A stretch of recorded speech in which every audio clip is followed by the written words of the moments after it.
Looks like I'm gonna, hey, can I put you in charge of holding this for the moment? For the moment. I have to do an announcement, and Okay. then I will trade out. Okay, that sounds good. Sound good? Yeah, that's perfect. He's a trained professional, yes.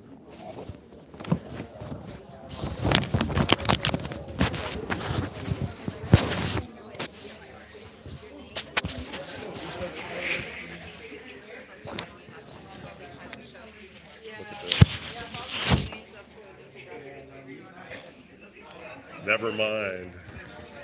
Figure it out. I figured it out.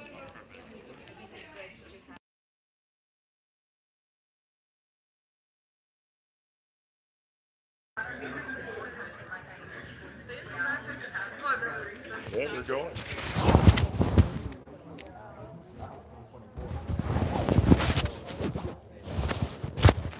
You can move about you don't need to stay there. Oh, okay. No. Hello.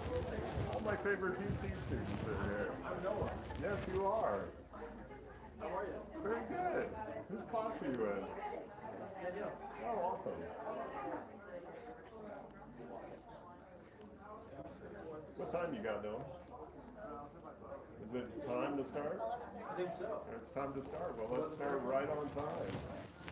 Hey, everybody, thank you for coming. My name's Jerry Thal. I know a lot of you. But I'm here just to thank you for coming and introduce Michelle Pera-McGhee. And just say a couple words really quickly. You're in such a really interesting and wonderful media time. You really are. The world is changing super fast, and that means opportunities galore. Our faculty are working our hardest to prepare you for these opportunities.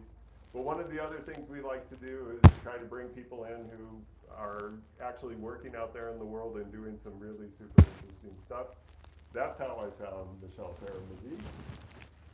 If you have not already visited the pudding.cool, right?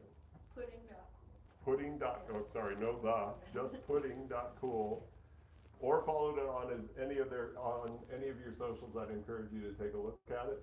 We have journalism students in here, strategic communication students, and visual design students in here. It's relevant to all of you. So with no further ado, let's give it a warm welcome.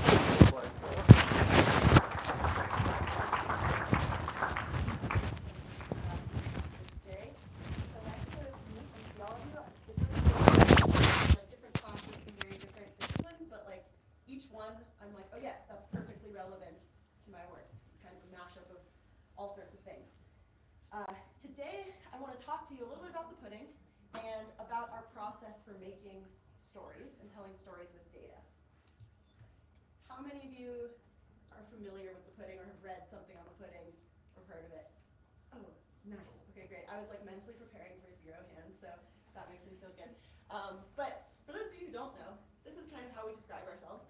The Pudding is a digital publication. We explain ideas debated in culture with visual essays, which is very descriptive, but whenever people are asking me about my work, I'm always like, I just have to show you. Like, I can't describe it. It's a lot easier to show. So I have some examples here that I want to walk us through really briefly, just to get a little feel for it. So this is a piece back in 2018. It's about women's pockets and attempting to kind of quantify do they suck, and exactly by how much compared to men's pockets. So the authors of this piece actually went out and measured a bunch of pockets of pants and conducted this analysis about exactly what's the difference between the average sizes and what could you actually theoretically like fit in these pockets, like a phone or a hand, or things of that nature. This second story, called The Unlikely Odds of Making It Big. You've got this big rotating thing with lots of dots. Each of those represents a band between 2013 and 2016 that played in like a relatively small venue. And this story kind of looks at like how many of these artists sort of make it, measuring that by sort of like what size venues do they end up playing. And so you can see in each ring, fewer and fewer make it till we get the Lake Street Dives of the world or the bigger ones break out of this mold, but you can see how many are kind of like making it to each level here. This is a story that I worked on a couple of years ago about street vendors in Mexico City. And my co-author of this piece lived in Mexico City and had recorded all these different snippets of different sounds of the different street vendors, kind of saying like, hey, I'm selling this, like FYI. And these sounds are like very iconic and kind of make like people in the city really recognize them, and they kind of characterize the sonic landscape of the place. So we played a lot with sound in this piece. You can hear it starts with a little bit of street noise as we set the scene. And we got this cool illustration done. It's quite loud, so I'll mute it now. This cool kind of like Where's Waldo-like illustration that features all the different street vendors, and throughout the story we sort of we zoom around to different places and learn about what it's like to be a street vendor in Mexico City and some of the challenges they face with like crackdown from police and different things like that. Here's another story. This is one of my favorite pieces that we've published recently by my colleague Alvin. And it looks at data from the American Time Use Survey, which is a survey where they ask like thousands of people to document exactly how they're spending their time, like in a very detailed diary. So from 6 a.m. to 6:30 a.m. I was making breakfast. From 6:30 a.m. to 7 a.m. I was walking to school with a friend. And so they have this detailed data from thousands of people, and they can look at kind of trends of like, how are we spending our time and how has that changed over time? And what Alvin found when he was looking at this data that he wanted to kind of highlight and tell a story about was that people are increasingly or decreasingly spending time with other people. We're seeing, I mean, we talk about the loneliness epidemic, but this is like one way to kind of see that in this data. People are spending more time alone, and they're also reporting that because of that, they're like less happy with their lives. So he tells this story by, we kind of scroll through a day on this right-hand side. It's like the time of day. And we're following this guy, and he's watching TV, and he's doing these different things. We later zoom out, and we are following many people as they go throughout their day, and we can see kind of what they're doing. And he tells this story kind of about social connection and how it relates to this data. Would really recommend reading this one. It's really good.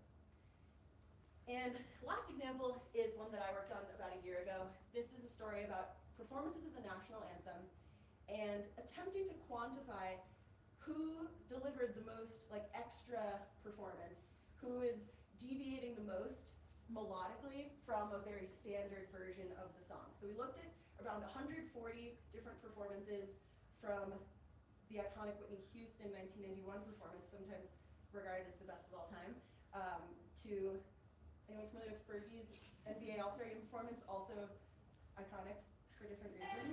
And that's Maya Rudolph, making fun of all of that. So this is like all of the different renditions of the song, the pitch plotted over time. And we went phrase by phrase and kind of dove into the differences and different noteworthy performers, which you can click on and hear. Okay, I don't know. Oh, I muted it. Oh well. But you can go through phrase by phrase by the dawn of early light. And then there's some fun little graphs in between. This showing that obviously the most, we called the like, if you deviated more, you get a higher diva score. So the highest diva scores obviously occur in the last phrase in the land of the phrase.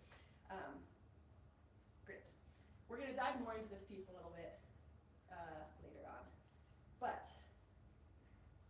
great. So why do we make these things? I mean, they're very cool. Hopefully, I think they're cool. Maybe you think they're cool. But the thing that kind of unites all of these stories, and that is sort of the theme of our publication, is that they are data-driven and they are visually led. And we think this is important because data is important. There are a lot of complex issues in the world that involve data and that involve having to understand data. But data can be boring, it can be dry, it can be difficult to understand. And so we think by making these stories that are visual and that are interactive often, the goal is to kind of make these topics more accessible and make it more engaging.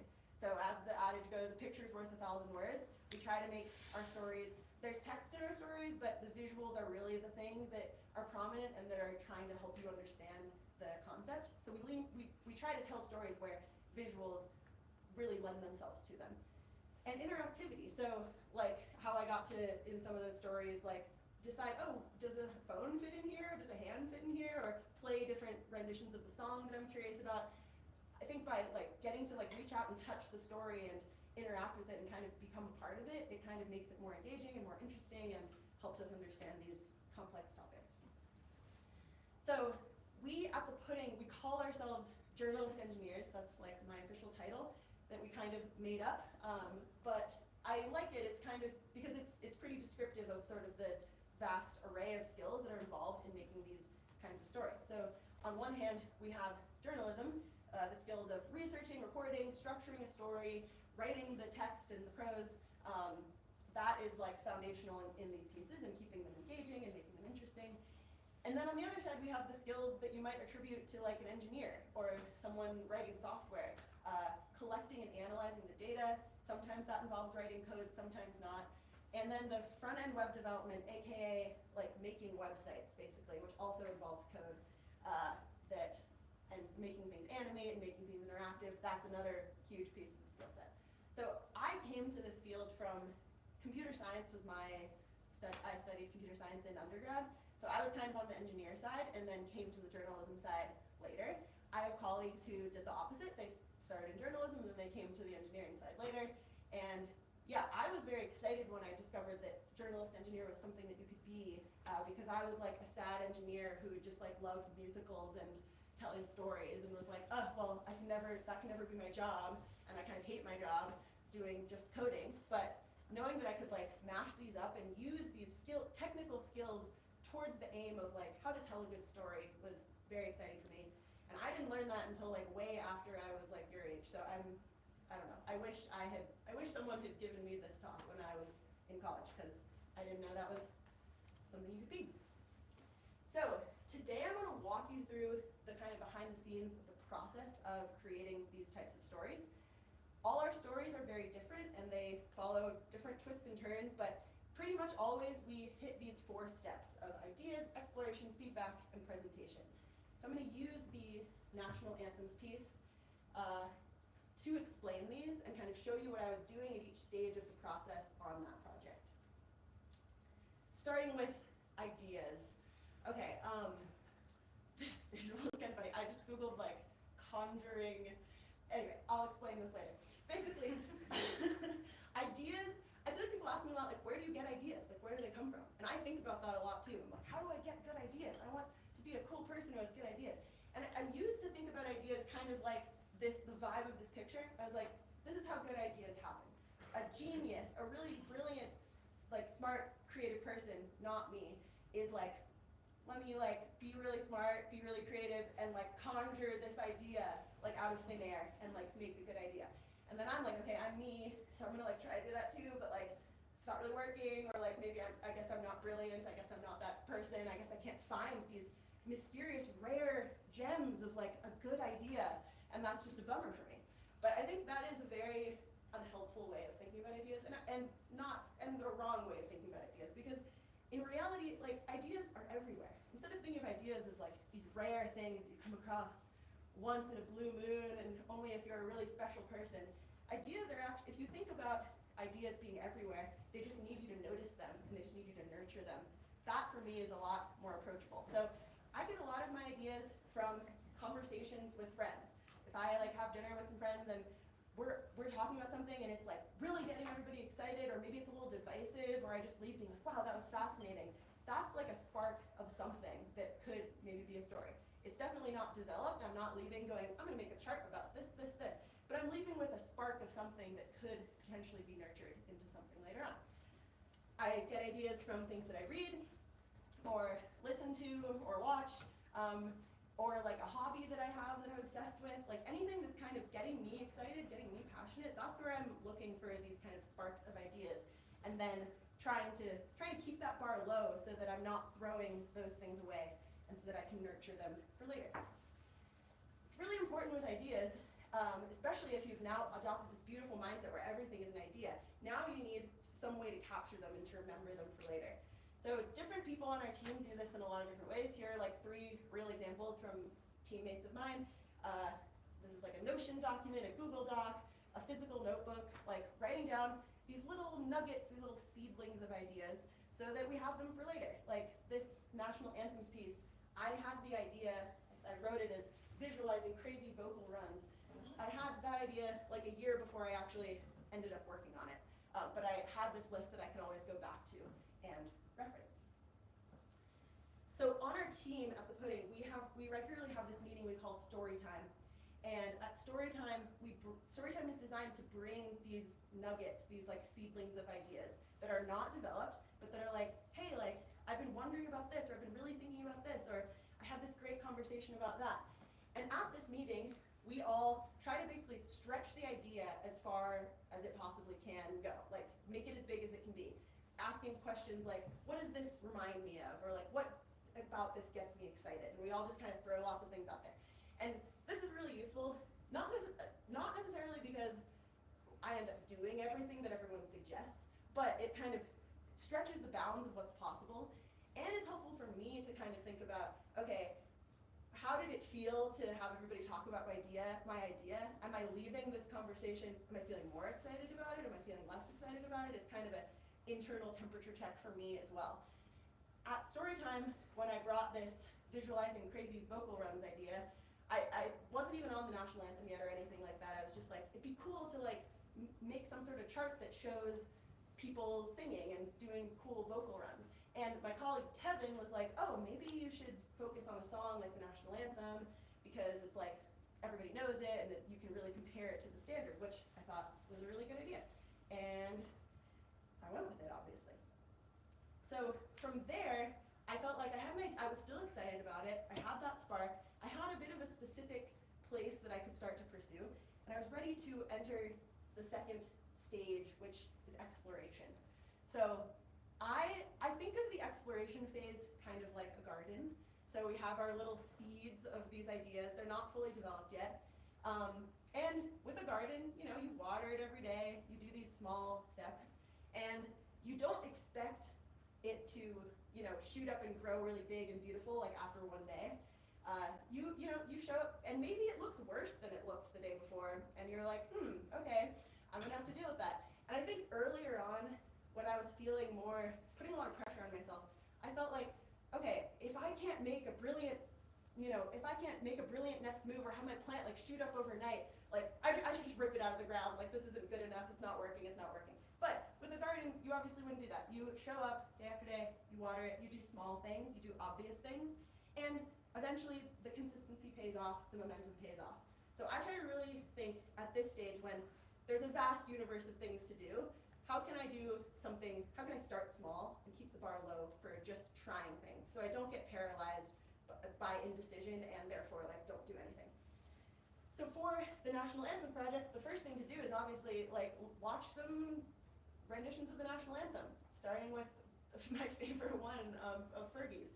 And from here, we watched a bunch of versions, and then we started this spreadsheet where we were like, okay, maybe we should record, like note when something different happens, like when they do something different with the melody. So you can see like each of these is a performance, and then these columns on the right, there's a yes if they change something about the melody, and an N if they didn't change something about the melody. And even from just looking at like 6 performances here, 8 performances, we can see, okay, like some people like change the whole thing. Some people just mix it up at the end. That seems pretty common. Like it's pretty uncommon to stay really by the book at the end. A lot of people start off pretty by the book, get interesting by the end. So we can start to see some of these like hypotheses, like or questions like start to emerge. But just starting small, like not yet trying to think, okay, we need every national anthem performance in the world. Like, no, let's just look at a couple and see how we might like capture this data about it. So with this small set that we started with, maybe like 10 performances, we used this software that let us give it the audio, and then it gave us the pitch over time. And that enabled us to make charts like this. So this is showing the pitch on the y-axis. So higher is a higher note, lower is a lower note, and then over time. And on the top, this is all like 6 of those performances just like on top of each other, which looks kind of cool. I immediately was sort of like, okay, it's hard to follow because they're all singing kind of at different tempos. And so it'd be nice if we could line them up so that they're starting at the same point so we can really compare the choices that they're making. So here's another kind of exploratory chart that we made at this point. It's not pretty, it's not perfect, it's just trying to see like what's going on. And so this is every single word broken out. And that does make it a little easier to kind of see who's going off of the regular path, who's staying with the regular path. In the end, we kind of did something in between these. We broke it up into these 16 phrases of the song, so you could really like zoom in on each one. But at this point, like, I was really excited. I was like, this is kind of working. I think this is kind of cool. If I had 100 of these, it would look even cooler. Maybe now I'm ready to like invest time into that, now that I've kind of piloted this data process a little bit. Okay, we're on to the third step, which is feedback. Now, feedback comes at a lot of different points, but it almost always comes at this point, along with other points. This is an important point for feedback because I've kind of tested things, I've got an idea of what might happen, and I'm ready to sort of like see, I have an idea too of like how I might structure the story. I have a couple ideas of how it might work. And so then it's a great opportunity to kind of test that out on my colleagues and see what's resonating most. I think one of the most important things with feedback is to be really specific about what kind of feedback you're looking for. Like, I don't want, at this point, if I was asking you for feedback, I really don't want to hear like, you know, that like purple you chose, it's like not perfect, it should be a little darker. Like, okay, no, that's not, the purple is not important, the purple is not the point, you know. And if I'm almost done with the story, I really don't want to hear, it's not helpful to hear, you know, I think this could have been a totally different story, like, do you want to just change the whole thing? Like, no, I'm publishing it tomorrow, like, that's really not helpful. So I don't want to hear about small things too early, and I don't want to hear about big things too late, among other things. But usually you have a sense of sort of like what I'm curious about, like what is working and what's not working. So at this point, this is like a feedback document that I created to ask my team, like, what do you think about what I have so far? So I had shown them these charts along with like just a bulleted Google Doc of like the story, what the story outline might be. And so I'm like, okay, great, like, are there any things that you think should be in a different order? Anything that feels missing? Anything that's not interesting? Like, where are you bored? Where are you confused? I often like to throw in, like, where did you love it? Because I like to hear that as well. But I try to challenge myself to also say, where did you, like, hate it? Because that's where I need to, you know, make some improvements. Any thoughts on the visuals or the design? I haven't gone there yet, but if you have ideas, I'd be curious to hear. So ask them these questions, and my coworker, Russell, he was like, you know, I really like this, like, phrases concept, like you split it up into the 16 phrases of the song. I think you should orient the whole thing around that, like that's really resonating with me, which we ended up using in the final piece. Okay, on to step 4. So at this point, ideally, we've got a structure of the story, we've got some ideas for visuals, we've gotten confirmation that it's working. Now we get to think about how are we gonna like bring this thing to life? How are we gonna actually make it real? And ideally, like, I kind of like think about this process, it's like you're filming a movie, which I've never done, so if you've done that and this is wrong, then you can correct me, but ideally you've prepared a lot before you actually, you know, show up and start filming, because otherwise it's gonna be a waste of time. So I don't wanna show up and start filming and then have to change things massively structurally so that I have to go back and do that again. Ideally, I've gotten a really clear outline of what the story is gonna be, and once I move into this presentation layer, I'm basically just making it pretty and making it nice and making it real. So the first aspect of this presentation is the design. So what is it going to look like? What is it going to feel like? This piece is about the national anthem. So we're kind of like, maybe it'll have like patriotic vibes, but also like we're going to be visualizing music. So what are some examples of that? And we threw all this inspiration that we had on a mood board. So we often make mood boards at this stage in our projects. And mood board is basically just a collage of inspiration, a collage of things that we will draw different elements from into the final piece. So we've got like the Obama Hope poster, which we kind of liked the like red, white, and blue vibe there, some Whitney Houston, some cool like collage-y vibes of different pop stars. And all of this, like in the final piece, you can see little elements from each of these different visualizations in the final piece. It's kind of just like a mashup of these different things.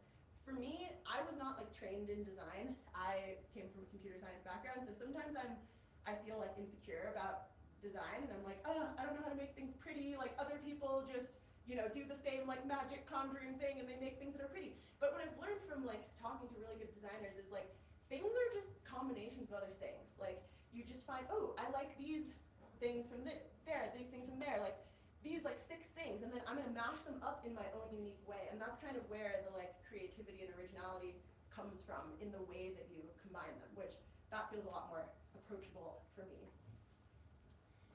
The other element of the presentation is code. So all of these pieces that I've shown you are fundamentally web pages, and that means that they're built with HTML, CSS, and JavaScript, which maybe you've heard of. But those are like the big 3 of web development. And code is an important part of our stories because they enable a user to interact with the page and for the page to like know what I'm doing and remember it and react accordingly. So code makes it possible for me to click on Amber Riley's name and then have that audio play and have this cool animation where it like draws the line as she's singing.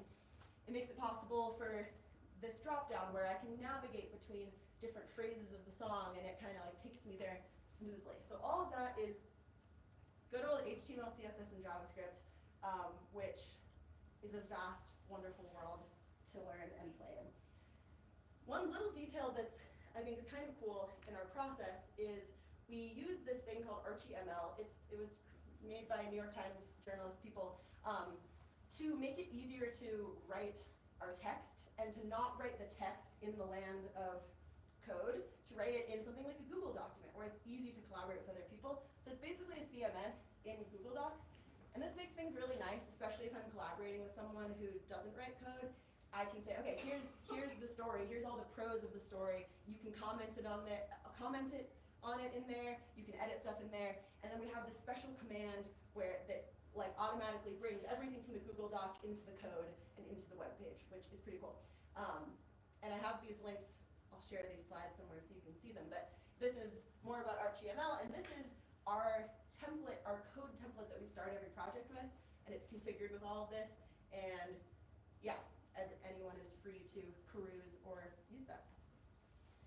So after those 4 steps, and many more scenes in between, but those are kind of the key ones, we have a final project. And this piece took around 3 months to create, top to bottom, which is pretty average for our stories at the Pudding. It can definitely take longer. Sometimes it can take shorter. But they're really labors of love. And yeah, that's what I've got. I'd love to hear your questions on either the creative process, anything about the Pudding, things about visual journalism. Yeah, sweet, go for it. Kind of in regards to what you just showed, do you post this stuff also on social media? And do you have a scheduled time for like when you update your audience? Yeah, so we have, we typically put out an Instagram version of each story, so you can see that. And it'll be like a shortened version or just sort of like a preview to the story. And yeah, I feel like we're still very much experimenting with like the best way to use social media and like what platform's best, but like Instagram's the thing we kind of stick with the most consistently. In terms of schedule, we're pretty like, let's see, let's go to the homepage. We publish like a couple things a month, basically. We're a small team, there are 9 of us on the team, and these stories take a long time. So you can see like, there were 2 things published in April, there were a couple things published in March, this was Christmas, and yeah, so unlike, we're unlike a lot of news organizations, obviously, we're not putting something out every day. It's sort of a different category of things where we're like, this is actually, these are like very handcrafted, like special things that only come out a couple times a month, and that kind of has its own appeal, I feel like. Thank you. Yeah. Yeah. You said that some people on your team don't write code. So do you guys all collaborate on different projects, or is there like some people that write code, some people that do the journalistic side, or is it more of a collaboration effort? Yeah, so everyone on the team can actually do like all of these pieces. So there's I think of it as these 4 categories of design, data, code, and like writing and journalism. So everyone on the team is sort of this jack of all trades, but we all have like a favorite or like a thing that's the most comfortable. And so different pieces follow different things. Like this story, I did this story entirely by myself, so I did all the pieces. And let's see, a lot of stories, this is a story that so people pitch us stories and we collaborate with them, and that's, because we're a small team, otherwise we wouldn't be able to make as much stuff. This is a story that someone pitched and they said, I have the story, I have the data, but I don't code, so I'm not gonna make the final thing.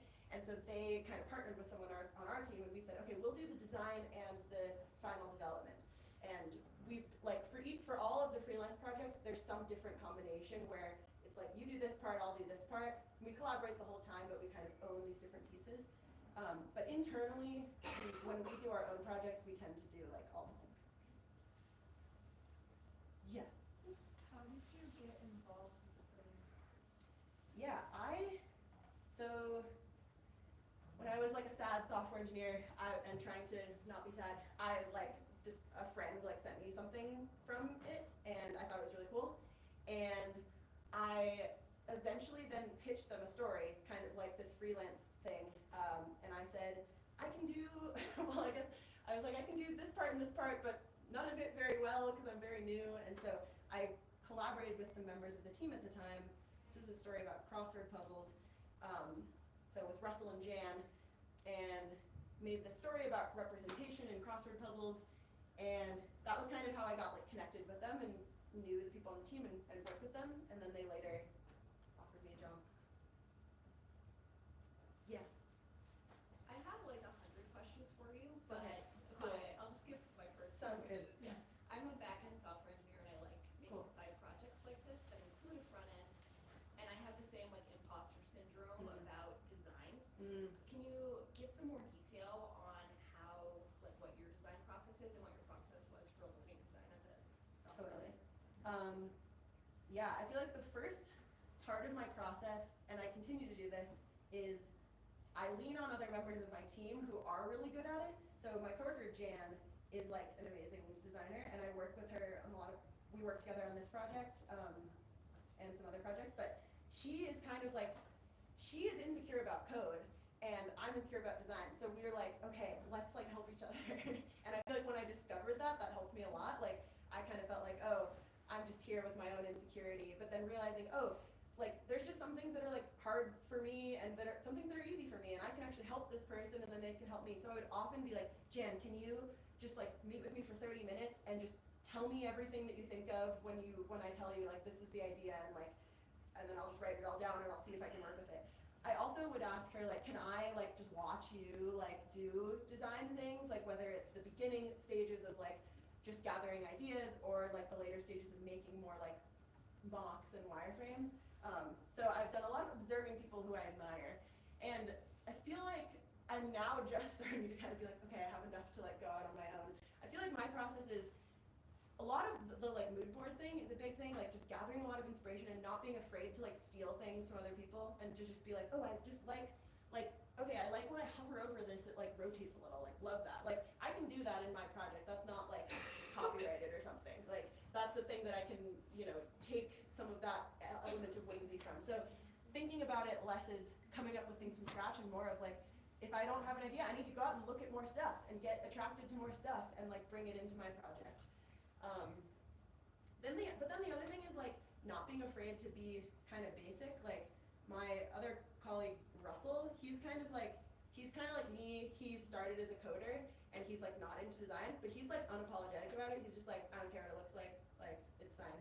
And I'm sort of like, I'm trying to grow as a designer, and he's like, I'm not. Like I just make stuff and it's fine, like, and good design doesn't always have to be like complicated and crazy. Like I would say this is like well designed, it's simple, it's like clear how to use things, like, the color scheme's simple. So I also try to get inspired by him and just be like, okay, if I actually just want this to be simple, like it's okay for it to be simple. Yeah. So when you're done with like a project, do you usually go and like hop into another project that someone else is working on and help them out with that? Or do you like wait for another project to come to your mind? And also like how quickly do you jump into something? Yeah, it can really vary, but I think the ideal is to have these kind of like layers of different projects going on at the same time. So we talked about these like 4 steps.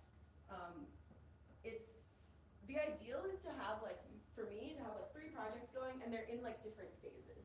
So if I have 3 projects going and they're all in like ideas or exploration phase, like that has a certain vibe, and that I probably will feel like I don't have enough to do, or like I'm not making enough progress, and I'm craving like just like making something. But if I have 3 projects that are in presentation mode, like that is super stressful. That's like and that's really hard to switch between. So in my ideal world, I've got like something in the presentation zone, something more in the idea zone, maybe something in the exploration zone, so that I'm kind of get to free my, like, take a break from those different ways of thinking. And like, yeah, 2 or 3 projects at the same time, but it can vary depending. Yeah. Right. Do you have clients that come with specific ideas and hire you, or newspapers and use your ideas that you already created, or where is funding coming from? I'm guessing. Totally. Great question. I was just realizing we didn't even talk about that at all. So yeah, behind this like the pudding asks no money from you. We pay other people to make these things. Like it makes negative dollars, and it's beautiful passion projects that are cool and great and advance the craft of visual journalism. But we have 9 like how are we paying bills? So we simultaneously at the same time run a studio called Polygraph, where we do kind of like pudding-esque work for hire for clients, companies, nonprofits. Sometimes we do collabs with like newsrooms. This is like a Washington Post thing. And this is like a live installation in the Universal Music Group lobby, or like we kind of will do, we're like open to a lot of different things as long as it has to do with data and storytelling, and they pay us. And then that's how we like sustain the work at the pudding. So how much of your work is client work, I guess, versus the passion project? Yeah, so we have 9 people on the team, and 3 people, I'm not one of these 3 people, work 100% of the time on Polygraph. And the remaining 5 to 6 of us are like running the pudding mostly, but then we're brought in to do these client projects. So Caitlin will say, hey Michelle, like for the next 2 months you're going to be focused on this client project. Like it's important, it has a deadline, there's money on the line, like it's more constrained, you kind of have to make it like this, and you're going to work with this client. And I say, great, I kind of pause some of my editorial stuff or do a little bit less, work on that, and then kind of return. So I say like 70% pudding, 30% Polygraph maybe, which is, I find is a really nice balance, because you actually, like, this stuff is like dreamy and so fun, but also like, I don't know, like I worked on this piece for like 5 months, and by the end, like, I'm just trying to make it perfect. I'm like, and I'm kind of tired of it, and like, there's no one saying, hey, it needs to be done by Friday, because this is important. It's like, I just get to decide, which is awesome, but also can be like, having no constraints can be stifling, like creatively. And so getting it, then alternating to being in a place where, okay, there's very clear constraints, they need it to be like this, you need to work within these constraints. Sometimes that can like feel more creative and be a nice break. That seems like the ideal balance, because in most jobs you don't have that creative outlet where you can work on passion projects, and so sometimes the work can become a little stale or challenging. So it's really nice that you guys have that opportunity, and also such a collaborative way to work on projects. That's really unique. Yeah, it's really nice. I think we really value like this work. This is like the main focus, and it's like we want to do as much client work as we can to fuel being able to do this. So in the ideal, we get to have this 70-30 split. But when it started, it was maybe more on the client side, like, and in different seasons it might ebb and flow. But the ideal is, you know, you get to do the stuff that you're passionate about, and then just a little bit of the annoyance. Awesome. Oh, okay, you decide who goes first. So, as digital like storytelling becomes more and more increasing, do you think typical journalists are going to have to transform into journalist engineers and just sort of pick up their skills as they go? And how would you recommend that? Yeah, I mean, I think this is a really desirable skill set. Like, not a lot of people have this strange combination of skills. Like when my first job in journalism was at Axios doing like data visualization stuff, and they were like, wow, you can code, that's like so cool. Like, and I was like, oh, I thought everyone could code. Like that was or I was just in a space where everyone could code, but no one could like tell stories. So it's like, it's a unique mashup of these things.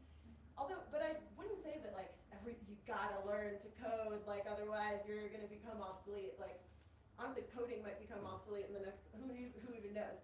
I think the thing that, I mean, the core of why these stories are cool is the storytelling, like, to me.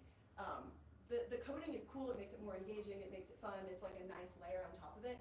But the thing that AI is least close to taking, I think, is the storytelling ability. And there's like, in these newsrooms, there's a lot of collaboration, like I'm describing. Like, maybe you would come and work with me, and I'd be like, okay, you've got the story, you've got the vision, you're gonna write it, I'll design and code it. Like, that's a very common partnership. So I think, like, the base of storytelling, but then also there's maybe this skill of sort of like thinking visually and like having ideas for these kinds of stories, even if you're not the one who's like actually implementing the code of it. Like, there's someone out there who can implement that, but if you have like a cool idea that's kind of thinking in this format, I do think that is increasingly in demand. Yeah. And then I was gonna ask, do you have a like favorite story or like story you're most proud of on the pudding and Well, yeah, I showed you. I think so these are in the top two, Mexico City and Anthems. I'll show you one more, I guess, since I already showed you that. This was like the first story I did all by myself, which felt like a big deal at the time. I then learned, like, I actually just like collaborating with other people, and it's like, I don't have to put this pressure on myself, but at the time I was like, I must like prove myself that I can do everything. And so this felt like a big like milestone in that. And it's another audio story. Like, I mean, wow, there's a trend of my favorite stories, because I do like, I'm a musician, I like stories with like audio and about music. So this story is about Jay Dilla, who's a producer from the 90s who like had very influential like impact on rhythm. And so I guess I can use the sound. It starts with this like, as I'm leaving the club, I'm hearing the vibration of the kick drum. It was the most life-changing moment I ever had. Like, did I hear that? It sounded like the kick drum was played by like a drunk 3-year-old. And I was like, are you allowed to do that? So I kind of talk about this concept of like rhythm being very straight and like to the grid versus being like weirder and funkier. And I just never.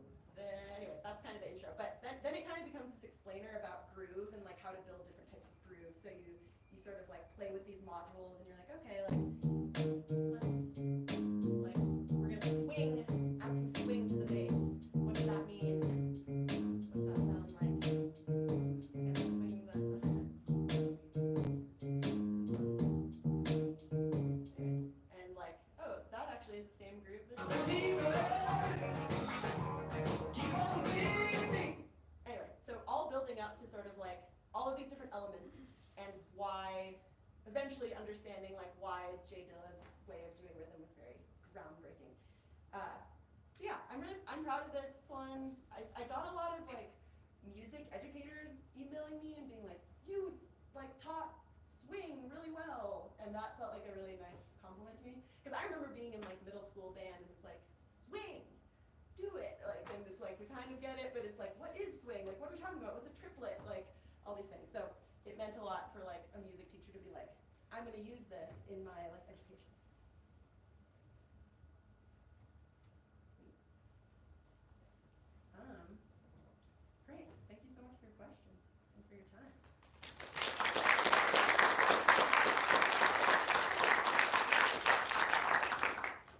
Great. I'll hang That's all around we here if gotta you want do, to yeah. chat, but Thank you. otherwise, thanks for coming.